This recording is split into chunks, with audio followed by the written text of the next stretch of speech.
Been there, done that, done that, done that, done that.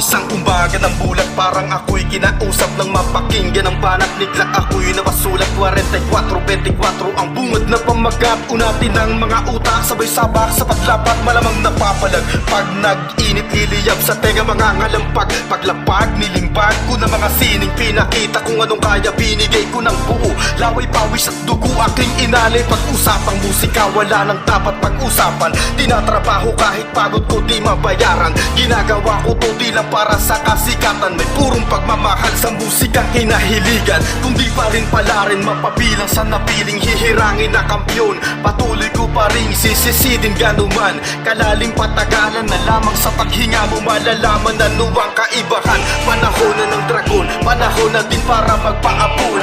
Taas noo ako'y isang makata na sinilang sa Pinas tulad ni Idol. Nangarap din ng mataas, ginugol ko na oras at taon. Di na biro nilakaran, kinuklas ang karunungan ng walang pag-alinlangan. Ipakita mo kung sino ka, ano kung ayaw nila? Babakinggan na likha mo na awitin, hindi bali na. Ganyan talaga pagpida ka, madaming kontra na makakasalabuhan. Nandyan ang pangungutya, makapalan lang to ng mukha. Bawal ang hiya-hiya, di pwedeng pahina-hina. Baka wala kang mapala, dali ng dali, sali na sali. Laging baka sakali makatisod na swerte. Abante, bawal gumarahi, diskarte para di ka mahulog, kumapit na maigi.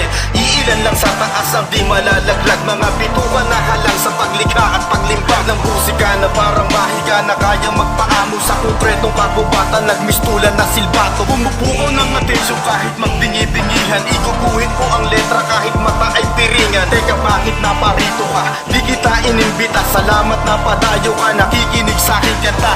44 para na inilapag, kasi pinaka-importante kahit paano nagambag. Lapagan ng obra, kamandag para malaki